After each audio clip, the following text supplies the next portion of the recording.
गिरिराज जी का एक और महत्व सुना देता हूं। रामावतार में राम सेतु का निर्माण किया जा रहा था, तब वानरी सेना आसपास में दूर दूर तक जो भी बड़ा पत्थर या पर्वत मिले तो उन पर्वतों को, पत्थरों को उठा उठाकर वहां लेकर जा रहे थे। राम सेतु जब पूरा हो गया, हिमालय से छोटा सा पर्वत उठाकर हनुमान जी जा रहे थे राम सेतु की ओर, तब तक वहां से एसएमएस आया कि भाई निर्माण कार्य पूरा हो गया है, इसलिए जो ट्रक आप जहां से लेकर आए हो वो ट्रक वहीं खाली कर दो। हनुमान जी वृंदावन के उस प्रांगण में उतरे और गिरिराज जी पर्वत को वहां पर उन्होंने स्थापित किया। कहते हैं कि गिरिराज जी रोने लग गए, बुरा लग गया। हनुमान जी को कहने लगे कि हनुमान जी, मेरा कितना भाग्य होता कि प्रभु श्री राम मेरे ऊपर अपने चरण स्थापित करते हुए निकलते, मेरा होना धन्य हो जाता। ये आपने मुझे बीच रास्ते छोड़ दिया।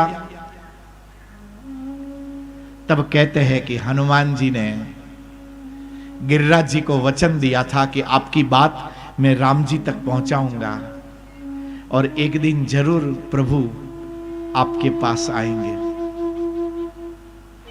वो गिरिराज जी वहां स्थापित थे, राम के आने का इंतजार कर रहे थे। वही प्रभु श्री राम कृष्ण बनकर गोकुल में आए और उसी गिरिराज के ऊपर वो नित्य गैया चराने के लिए जा रहे थे। इतना ही नहीं, हनुमान जी ने कहा था कि आप उनके ऊपर चरण रखो, गिरिराज चाहता है। भगवान तो करुणामयी है ना, भगवान ने स्वयं गिरिराज को अपने मस्तक पर धारण कर लिया। जिन्होंने परमात्मा के लिए सत्कर्म करने के लिए अपने जीवन दान देने का संकल्प ले लिया हो, ऐसे व्यक्ति को भगवान भी अपने मस्तक पर धारण कर कर रखते हैं। इसलिए भगवान ने गिरिराज जी को अपने मस्तक पर धारण किया। एक और कथा सुनाता हूं, यदि आप मुस्कुरा सको तो मुस्कुराइए। भगवान का जब प्राकट्य हुआ, आपने कथा सुनी ना, तो जो विद्वान ब्राह्मण आए थे, कहते हैं कि नंद बाबा ने इतना दिया दान कि वो ब्राह्मण उठा नहीं पाए।